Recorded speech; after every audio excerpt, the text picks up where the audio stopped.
नमस्ते दोस्तों। आज हम लोग एक ये जो प्रॉब्लम दिया हुआ है उससे एक नया कॉन्सेप्ट सीखेंगे। हम लोगों को ये तो पता है कि अगर फंक्शन एनालिटिक होता है तो कॉची रीमन इक्वेशन को सेटिस्फाई करता है, मगर हर कॉची रीमन इक्वेशन को सेटिस्फाई करने वाला फंक्शन एनालिटिक नहीं होता। जैसा कि आप ये एग्जांपल देख सकते हैं कि show that the function fz equal to under root mod xy is not analytic at the origin, यानी कि ये जो हमारा फंक्शन है ये ओरिजिन पे एनालिटिक नहीं है। Although the Cauchy Riemann equations are satisfied at that point, जबकि कॉची रीमन इक्वेशन सेटिस्फाइड हो रही है तब भी हमारा फंक्शन ओरिजिन पे एनालिटिक नहीं है। यानी कि इससे ये साबित होता है कि कॉची रीमन इक्वेशन हमारी नेसेसरी कंडीशन तो है मगर सफिशिएंट कंडीशन नहीं है। तो चलिए ये वाला प्रॉब्लम हम लोग करते हैं। तो late fz equal to u function of xy plus iota v function of xy, ये हमने लेट किया अपनी तरफ से। fz है हमारा क्या, under root mod xy, then जब आप देख रहे हैं दोनों साइड तो रियल पार्ट क्या है हमारा, ux y हमारा रियल पार्ट है fz का, और वो है क्या, अंडर रूट मॉड xy, और इमेजिनरी पार्ट क्या है फंक्शन का हमारे। तो आप देखिए कोई भी आयोटा से रिलेटेड टर्म है ही नहीं इसमें, यानी कि fz में सिर्फ और सिर्फ रियल पार्ट है। तो आप vx, y क्या हो गया, 0। अब बात करते हैं एट दी ओरिजिन। At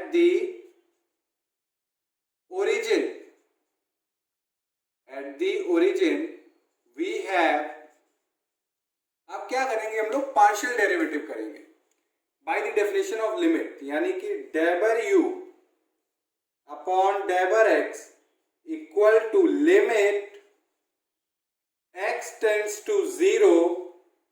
जब आप पार्शियल डेरिवेट करते हैं, जैसे यहाँ पे हम लोग x के रिस्पेक्ट में कर रहे हैं, तो जो y वाला टर्म होगा ये कांस्टेंट रहेगा, क्योंकि हम लोग ओरिजिन पे कर रहे हैं तो वेरी कौन कर रहा है, x, और y वाला टर्म है कांस्टेंट, और ये होगा क्या, 0 माइनस u 0,0 x माइनस 0। अब जरा देखिए आप, limit x tends to 0, x, 0 को आप इसमें पुट करिए तो y हमारा क्या है, 0, तो ये पूरा ओवरऑल क्या हो गया, 0 माइनस, अब ये 0, x भी 0 y भी 0, तो ये क्या हो गया, ये 0 x, तो ये आएगा क्या, 0। अब इसी हिसाब से निकालें डेबर u अपॉन डेबर y, तो लिमिट y टेंड्स टू 0, अब कि हम लोग y के रिस्पेक्ट में कर रहे हैं तो कांस्टेंट कौन सा रहेगा टर्म, x, तो यानी कि 0 क्योंकि ओरिजिन पे है, y minus u 0,0 y minus 0, क्योंकि हम लोग किस पॉइंट पे पार्शियल डेरिवेटिव निकाल रहे हैं, ओरिजिन पे। तो आप देखिए x 0 y हमारा y है, तो यहां पे पुट करेंगे तो 0 हो रहा है, तो limit y tends to 0, 0 minus 0, ये y, तो क्या आया, 0। अब निकालते हैं हमने u जो फंक्शन था एक्स वाई में, जो उसको x के रिस्पेक्ट में पार्शियल डेरिवेट कर लिया, y के रिस्पेक्ट में पार्शियल डेरिवेट कर लिया। अब आते हैं हम लोग v की बात करते हैं। तो v को जब हम लोग पार्शियली डेरिवेट करेंगे x के रिस्पेक्ट में, तो limit x tending to 0, v, क्योंकि x के रिस्पेक्ट में कर रहे हैं तो कांस्टेंट कौन है, y, तो y है क्या ओरिजिन पे, 0, v 0,0 x माइनस 0, तो लिमिट x टेंडिंग टू 0। अब आप पुट करिए तो y 0 है, x हमारा x है, मगर ओवरऑल आउटपुट क्या आ रहा है, 0 ही आना है, 0, और जब x y दोनों 0 तो भी 0 है, x, तो ये भी 0। आप निकालते हैं एंड डेबर वी अपॉन डेबर y limit y tending to zero. अब y के रिस्पेक्ट में कर रहे हैं तो कांस्टेंट कौन रहेगा, x। x है क्या इस समय कांस्टेंट में, zero. y minus v, zero comma zero, y minus zero, यानी कि limit y tending to zero, put करेंगे यहां पे जीरो ही आना है, y v zero comma zero, ये भी जीरो, y आया क्या, जीरो। ये सब निकालने का पर्पस क्या है कि हम लोग ये चेक करना, दिखाना चाहते हैं कि कॉची रीमन इक्वेशन सेटिस्फाइड हो रही है। तो आप देखिए खुद, सिंस आपको पता है कॉची रीमन इक्वेशन होती क्या है, यहां पे मैं लिख देता हूं पहले कि कॉची रीमन इक्वेशन जो होती है हमारी, वो होती है डेबर यू अपॉन डेबर एक्स इक्वल टू डेबर वी अपॉन डेबर वाई एंड डेबर यू अपॉन डेबर y is equal to minus डेबर वी अपॉन डेबर एक्स। ये हमारी क्या होती है, कॉची रीमन इक्वेशन। तो आप देखिए खुद यहाँ पे कि डेबर यू अपॉन डेबर एक्स जीरो, डेबर वी अपॉन डेबर वाई ये भी जीरो, पहली इक्वेशन सेटिस्फाइड। डेबर यू अपॉन डेबर वाई जीरो, डेबर वी अपॉन डेबर एक्स ये भी जीरो, तो ये दोनों, ये भी इक्वेशन सेटिस्फाइड। तो हम कह सकते हैं कि सिंस डेबर यू अपॉन डेबर एक्स इक्वल टू डेबर वी अपॉन डेबर वाई एंड डेबर यू अपॉन डेबर y is equal to minus deber v upon deber x. So the Cauchy-Riemann equation are satisfied at the origin, यानी कि origin पे हमारी Cauchy Riemann equation satisfied हो रही है। अब बात कर रहे हैं कि हमारा फंक्शन एनालिटिक नहीं है ओरिजिन पे, जबकि कॉची रीमन इक्वेशन सेटिस्फाइड हो रही है मगर फंक्शन हमारा एनालिटिक नहीं है। कहां पे, ओरिजिन पे। तो आपको ये पता है, नाउ हम लोग क्या करेंगे, डेरिवेट करेंगे, लिमिट चेक करेंगे कहां पे, जीरो पे, यानी कि now F dash zero equal to limit z tending to 0 fz minus f0 z minus 0, यानी कि limit z tending to 0, fz हमारा है क्या, under root mod x y, और f0 आप एक काम करिए, यहां पे z इक्वल टू 0 पुट करिए तो ये क्या आएगा हमारा, जीरो आएगा। तो जीरो z, यानी कि limit z tending to 0 mod x y, आप z की जगह आप क्या लिख सकते हो, x प्लस आयोटा y। अब हम लोगों को पता है ये कि किसी भी फंक्शन को किसी पॉइंट पे अगर डिफरेंशिएबल होना है तो उसकी लिमिट एग्जिस्ट करती है और यूनिक होती है, तो वहां पे हमारा फंक्शन डिफरेंशिएबल होगा। यानी कि अगर हम लोग यहां पे शॉर्ट में इसको समझें कि if fz is differentiable, short में हमने डिफरेंशिएबल लिखा है, at z naught, then limit z tends to z naught fz minus fz naught z minus z naught, ये जो लिमिट है हमारी, यानी कि ये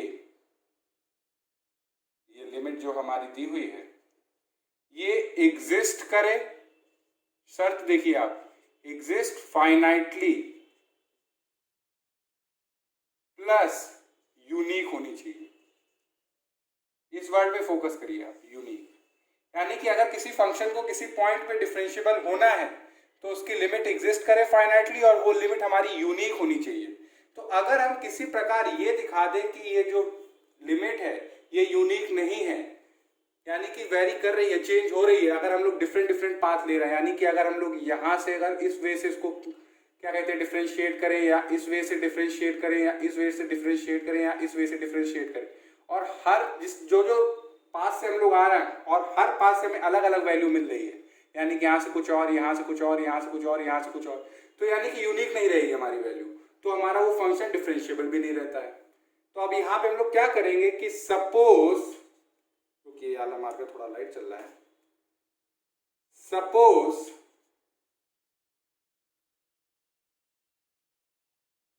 z tending to 0 along the line y equal to mx, यानी कि हमने इस y equal to mx line के अलॉन्ग हम लोग फंक्शन को डेरिवेट कर रहे हैं, यानी कि z tends to 0 कौन सी किसके अलॉन्ग है, y equal to mx। Suppose z tends to 0 along the line y equal to mx, then f dash 0 limit, अब आप देखिए यहाँ पे जहां जहां पे y है वहां हम लोग क्या पुट कर देंगे, mx, तो ये होगा लिमिट x y की जगह mx mod x as it is plus iota y होता है, y का हमारा क्या है mx, सारी चीजें हमारी x में, तो x टेंडिंग टू 0, तो आप देखेंगे कि limit x tending to 0 mx square, x common ले लेंगे, 1 प्लस आयोटा m, यानी कि ये हमारा क्या आ रहा है, limit x tending to 0 mod m 1 plus iota m। तो आप ये देख सकते हैं कि जो हमारा ये जो लिमिट है ये यूनिक नहीं रही, ये हमारी चेंज हो रही है, जैसे जैसे m की वैल्यू चेंज होगी वैसे वैसे हमारा जो फंक्शन का डेरिवेटिव है वो भी चेंज हो रहा है, यानी कि यूनिक नहीं आ रही है लिमिट। तो जब फंक्शन की यानी कि जब लिमिट हमारी यूनिक नहीं आ रही तो फंक्शन हमारा उस पॉइंट पे डिफरेंशिएबल नहीं है, यानी कि एनालिटिक नहीं है, तो वो हमने शो कर दिया, यानी कि since f dash 0 is not unique since as it depends on n, as it depends on m, so हम कह सकते हैं कि हमारा फंक्शन एनालिटिक नहीं है ओरिजिन पे। So fz equal to under root mod xy is not analytic at the origin, जो कि हम लोगों ने दिखा दिया बहुत आराम से। अब देखिए फंक्शन हमारा कॉची-रीमन इक्वेशन को सेटिस्फाई कर रहा है मगर फंक्शन हमारा एनालिटिक नहीं है, यानी कि कॉची-रीमन इक्वेशन नेसेसरी कंडीशन है मगर सफिशिएंट कंडीशन नहीं है। मैं इससे रिलेटेड आपको एक और एग्जांपल कराना चाहता हूं, इसलिए मैं बोर्ड रब करके आपको वो भी कराता हूं। तो चलिए अब हम लोग ये वाला प्रॉब्लम देखते हैं। इसमें कह रहा है कि show that the function fz equal to u plus iota v where fz equal to x cube 1 plus iota minus y cube 1 minus iota upon x square plus y square और z naught equal to 0, और function की value 0 पे define कर दी गई है पहले से 0। कह रहा है कि शो करिए कि ये फंक्शन कंटिन्यूअस है, कॉची-रीमन इक्वेशन को सेटिस्फाई कर रहा है ओरिजिन पे, और इसका फंक्शन का जो डेरिवेटिव है ओरिजिन पे एग्जिस्ट नहीं करता। यानी कि इस फंक्शन ये जो प्रॉब्लम है इसमें 3 पार्ट करने हैं। सबसे पहले हम लोगों को चेक करनी है इसकी फंक्शन की कॉन्टिन्यूटी, फिर चेक करना है कि फंक्शन हमारा कॉची-रीमन इक्वेशन सेटिस्फाई कर रहा है, ये हमें दिखाना है कहाँ पे, ओरिजिन पे। और फिर तीसरा हमसे कह रहा है कि हमें ये शो करना है कि हमारा फंक्शन कॉन्टिन्यूअस भी है, कॉची रीमन इक्वेशन भी सेटिस्फाई कर रहा है, फिर भी हमारा फंक्शन ओरिजिन पे उसका डेरिवेटिव एग्जिस्ट नहीं करता। तो ये तीनों चीजें हम लोगों को करनी है, तो एक एक करके हम लोग करेंगे। तो सबसे पहले हम लोग करेंगे कॉन्टिन्यूटी के बारे में। चलिए हम लोग स्टार्ट करते हैं इसको। fz, यहाँ पे सब जम्बल वे में है, तो हम लोग रियल पार्ट एक तरफ, इमेजिनरी पार्ट एक तरफ। तो x cube minus y cube, ये रियल पार्ट है, एक तरफ कर लिया ब्रैकेट में, प्लस आयोटा एक्स क्यूब, यहां पे minus iota minus minus plus, plus y cube x square plus y square. कुछ नहीं किया, सिर्फ और सिर्फ हमने रियल पार्ट एक तरफ, इमेजिनरी पार्ट एक तरफ। तो आप इसको आप ऐसे लिख सकते हो, x cube minus y cube x square plus y square plus iota x cube plus y cube upon x square plus y square. ये फंक्शन एफजेड, इसके रियल पार्ट को हम लोग टर्म दे रहे हैं यू। तो यानी कि अगर हम कहें देन u हमारा क्या है, तो u है हमारा x cube minus y cube x square plus y square, and v हमारा इमेजिनरी पार्ट है एफजेड का। तो इमेजिनरी पार्ट क्या है, x cube plus y cube x square plus y square. अब हम लोग काम क्या करेंगे, सबसे पहला है हम लोगों को कंटिन्यूटी चेक करनी। तो आप देख सकते हैं कि u और v हमारे रैशनल फंक्शन है और इनको कोई भी प्रॉब्लम नहीं, यानी कि ये फंक्शन अगर डिनोमिनेटर जीरो नहीं होता है तो फंक्शन हर जगह कंटिन्यूअस है। तो हम लोग अगर लिखना चाहें तो लिखेंगे कि here u and v are rational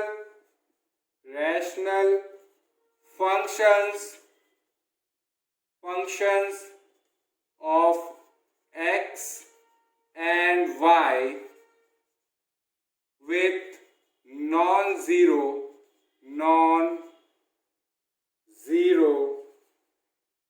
denominators.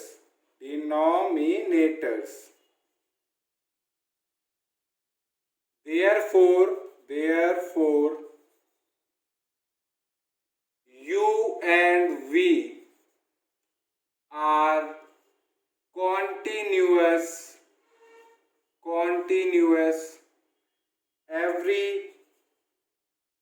everywhere। आप खुद देख सकते हैं कि हमारा जो u और v है ये हमारी रैशनल फंक्शन है और इसमें कोई भी ऐसा पार्ट एग्जिस्ट नहीं कर रहा है जो फंक्शन को कंटिन्यूअस होने से रोके। सिर्फ हमें एक प्रॉब्लम क्या थी कि हमारा डिनोमिनेटर जीरो ना हो। तो अगर नॉन जीरो डिनोमिनेटर है तो u और v हमारे हर जगह कंटिन्यूअस है। When z not equal to 0, therefore u and v are continuous everywhere when z not equal to 0। यानी कि z जब नॉन जीरो है हमारा तो u और v हर जगह हमारे कंटिन्यूअस है। अब हम लोग क्या करेंगे, जब z इक्वल टू 0 है यानी कि ओरिजिन, वहां पे हम लोग क्या चेक करेंगे, कंटिन्यूटी टू चेक, क्योंकि और सब पूरी जगह पे हमारा फंक्शन क्या है, कंटिन्यूअस। सिर्फ एक पॉइंट पे संशय है तो हम लोग इस पे बात करेंगे। To check the continuity at the origin changing। तो हम लोग क्या करेंगे, जो u और v है इनको पोलर कोऑर्डिनेट्स में कन्वर्ट कर देंगे। Changing u and v to polar coordinates by putting x is equal to r cos theta and y is equal to r sin theta, we have, अब आप खुद देखिए, u x क्यूब, x क्या है हमारा r cube, y भी put करेंगे तो भी आएगा r क्यूब, तो r क्यूब कॉमन ले लिया हम लोगों ने, cos cube theta minus sine cube theta upon r square, और यहाँ पे कॉस स्क्वायर, आर स्क्वायर को भी बाहर ले लेंगे तो बचेगा cos square theta plus sine square theta, तो ये हो गया हमारा 1। तो अभी आप देखेंगे तो ये इससे कैंसिल आउट हो जाएगा, तो u आएगा हमारा, यानी कि अगर हम लिख दे इसको cos square theta plus sine square theta, तो ये हो जाएगा r cos cube theta minus sine cube theta. अब v देखें तो v भी हमारा, अगर इस हिसाब से देखेंगे तो r क्यूब को बाहर ले लेंगे तो ये रहेगा cos cube theta plus sine cube theta, r square बाहर ले लेंगे तो अंदर होगा cos square theta plus sine square theta. कुछ नहीं कर रहा है, हम लोग x और y की जो वैल्यू है वो u और v में पुट कर रहे हैं, तो ये आएगा हमारा r cos cube theta plus sine cube theta. तो आप देख सकते हैं कि u और v हमारा 0 को टेंड करेगा जब r हमारा 0 को टेंड करेगा। थीटा की कोई भी वैल्यू हमें उससे फर्क नहीं है, यानी कि each of which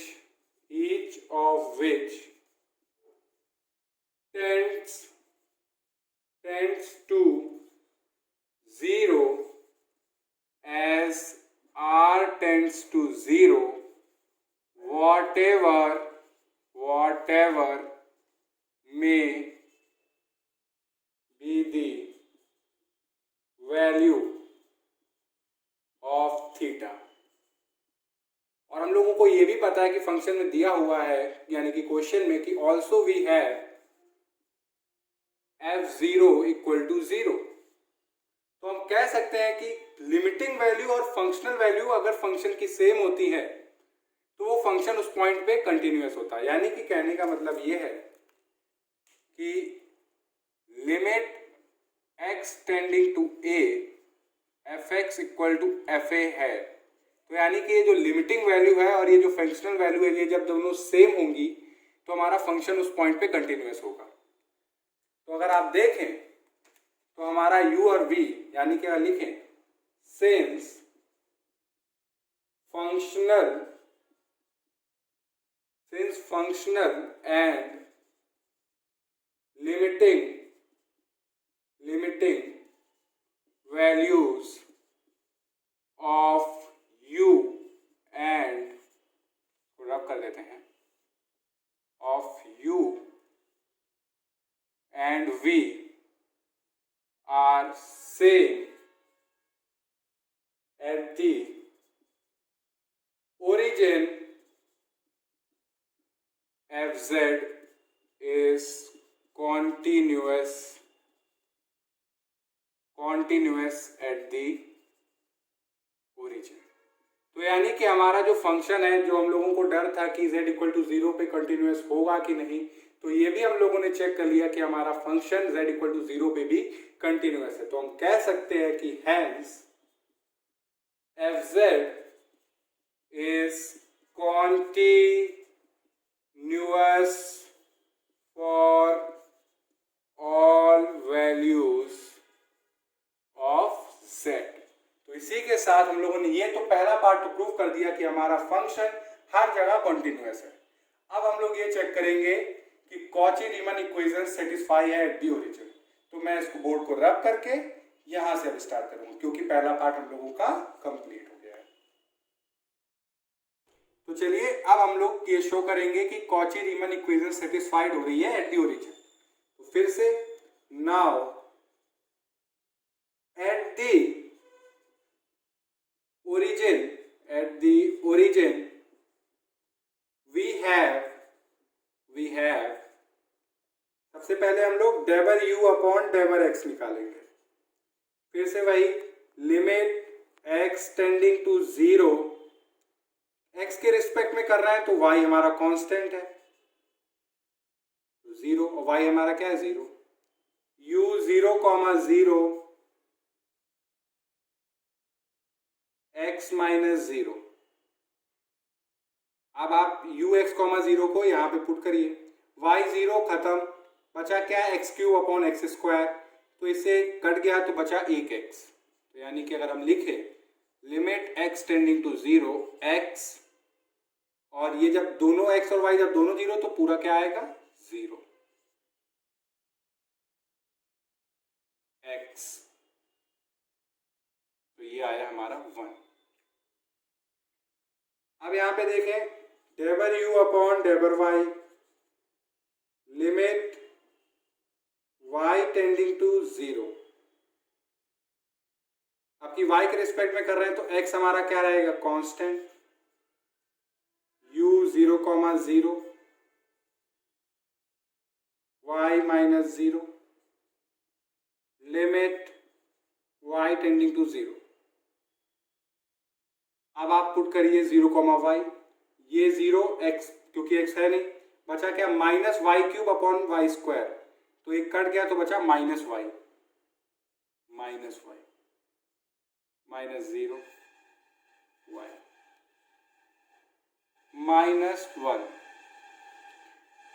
अब आपके दिमाग में शायद एक, अभी मैं क्वेश्चन सॉल्व कर रहा हूं तो मेरे दिमाग में आया कि जब u 0,0 पुट कर रहे हैं तो ये 0/0 फॉर्म आ रही होगी, आपको लग रहा होगा कि इनडिटर्मिनेंट फॉर्म हो रही होगी।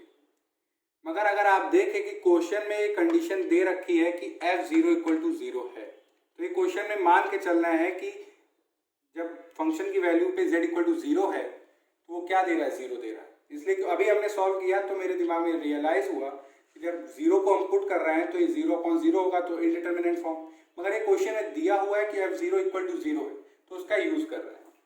तो चलिए अब हम लोग निकालते हैं डेबर v अपॉन डेबर x, limit x tending to zero,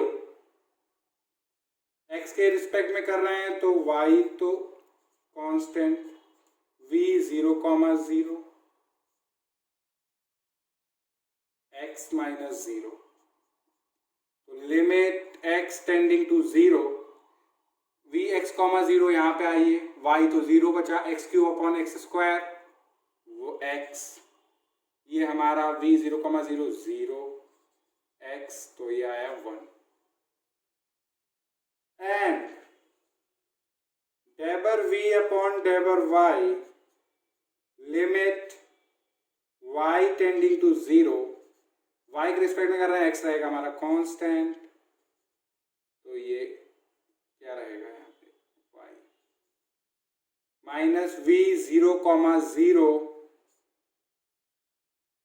y minus zero, तो limit y tending to zero. अब आप पुट करिए, x हो गया है हमारा जीरो, सिर्फ और सिर्फ y है, तो यानी कि y cube upon y square, तो बचेगा सिर्फ y माइनस जीरो y, तो 1 आया। तो आप देखिए सिंस आप देख सकते हैं कि डेबर u अपॉन डेबर x इक्वल टू डेबर v अपॉन डेबर y, डेबर u अपॉन डेबर x है क्या 1, और डेबर v अपॉन डेबर y क्या है वो भी 1 है, तो यानी कि ये यानी तो हमारी क्या कहते हैं सेटिस्फाइड हो रही है इक्वेशन। एंड डेबर u अपॉन डेबर y माइनस डेबर v अपॉन डेबर x, डेबर u अपॉन डेबर y -1, डेबर v अपॉन डेबर x 1, क्योंकि माइनस लगा है तो ये भी -1, तो यानी -1 यानी कि ये भी इक्वेशन सेटिस्फाइड हो रही है। सिंस डेबर u अपॉन डेबर x एंड डेबर v अपॉन डेबर y एंड डेबर u अपॉन डेबर y और माइनस डेबर v अपॉन डेबर x ये सेटिस्फाइड हो रही है, तो हम कह सकते हैं so the Cauchy Riemann equations are satisfied at the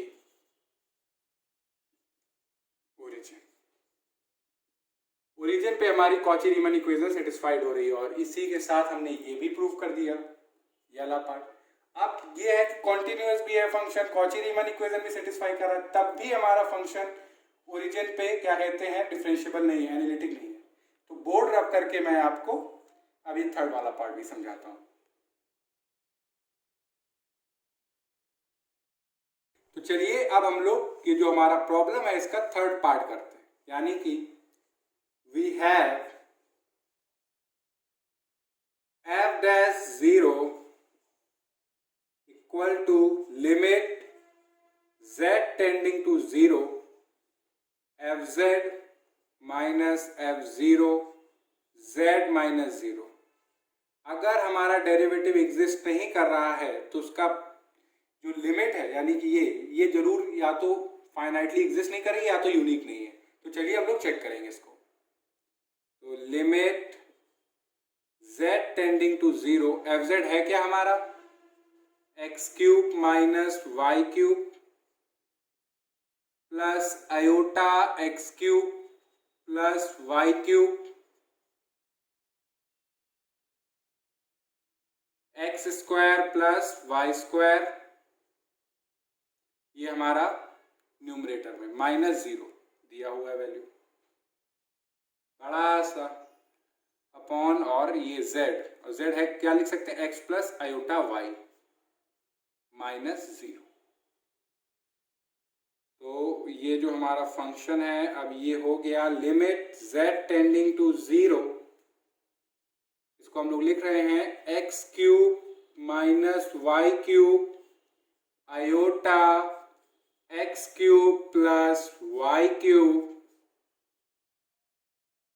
ये नीचे चला जाएगा तो x square plus y square x plus iota y. अब हमें ये शो करना है, ये दिखाना है कि हमारा यहाँ पे डेरिवेटिव एग्जिस्ट नहीं कर रहा ओरिजिन पे, तो यानी कि इसकी लिमिट यूनिक नहीं है। लिमिट यूनिक नहीं है यानी कि अगर हम कोई दो पाथ लें और दोनों पाथ से अगर अलग अलग वैल्यू आ रही है तो यानी कि लिमिट हमारी यूनिक रही नहीं। तो वही हम लोग करेंगे, यानी कि taking z tending to 0 along the line y equal to x, यानी कि y equal to x line के along जब हम लोग टेंड कर रहे हैं z, then we have f dash 0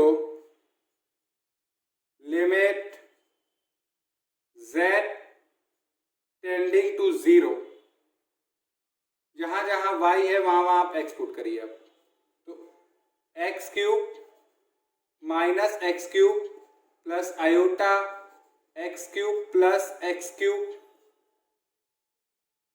x square plus x square x plus iota x, सारी चीजें हमारी x में है तो z की जगह हम लोग क्या लिख सकते हैं, x।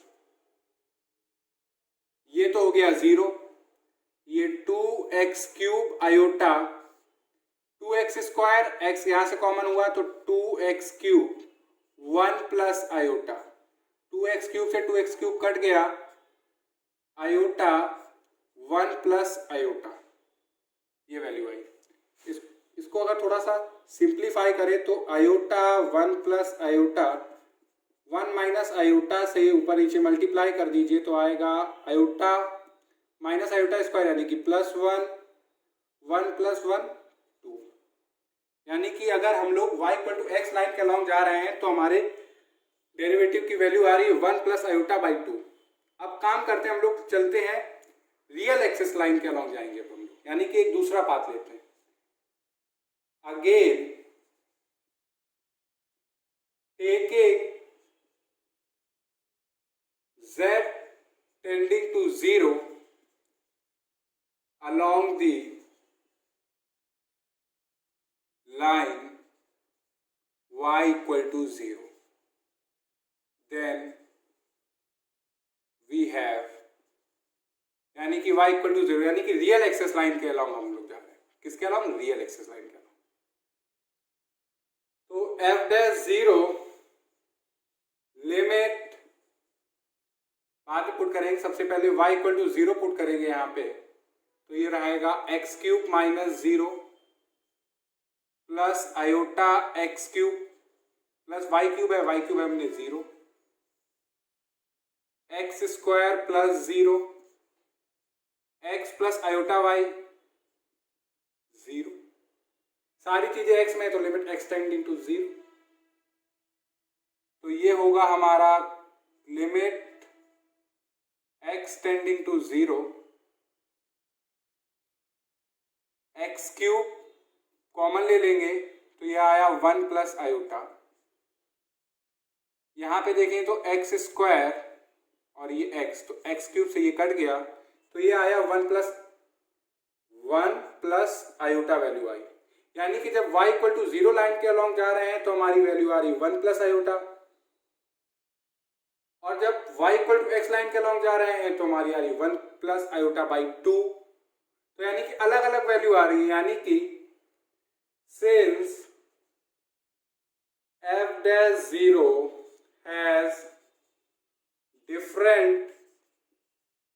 has different values along